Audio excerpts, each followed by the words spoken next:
Hello friends, मैं आपको math का चैप्टर स्टार्ट करने वाला हूँ। चैप्टर 1 मैं स्टार्ट करने वाला हूँ। बस उससे पहले जैसे 1 मिनट का मैं ये बात सुन लीजिए कि आखिर मैथ इंट्रो।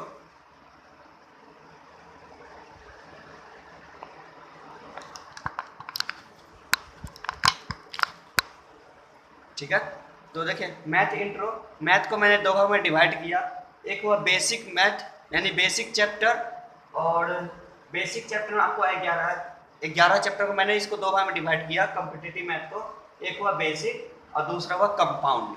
तो बेसिक चैप्टर में मैंने रखा 1 2 3 4 करके 11 चैप्टर को। 11 चैप्टर को मैंने रखा बिल्कुल बेसिक चैप्टर में। उसके बाद मैंने रखा बाकी जितने भी चैप्टर बच गए उसको मैंने रखा कंपाउंड चैप्टर में। अब बताइए बेसिक चैप्टर और कंपाउंड चैप्टर मैंने क्यों रखा। तो क्योंकि बेसिक चैप्टर में मैं ये जानता हूँ कि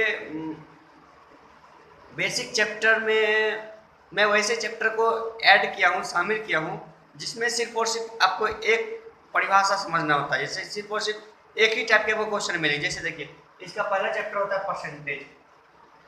परसेंटेज चैप्टर इसमें हुआ सबसे पहला चैप्टर।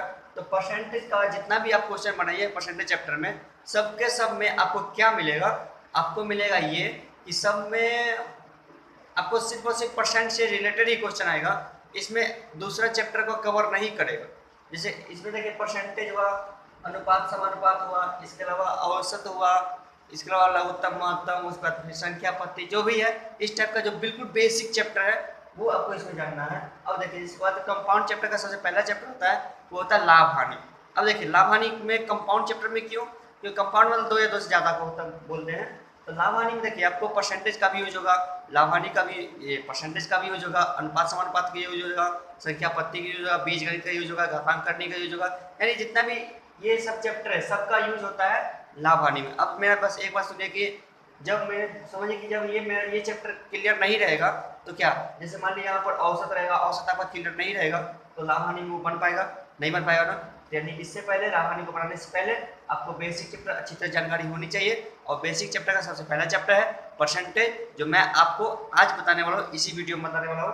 तो फिर देखिए कि तो मेरी बातें आपको समझ में आ रही है ना कि यानी कि हमको 11 चैप्टर कंप्लीट कीजिए। इसके बाद आपको ये सब चैप्टर बिल्कुल आसानी से बनेगा। और इसमें भी 11 चैप्टर में आपको सिर्फ और सिर्फ एक चैप्टर को ही कवर करना है, कोई परसेंटेज। इसके बाद आपके लिए सब चैप्टर बहुत ही आसान हो जाएगा। ओके, तो मैं इस वीडियो को मैं बंद करता हूँ, फिर मैं पढ़ाता हूँ, फिर आपको बताऊँ।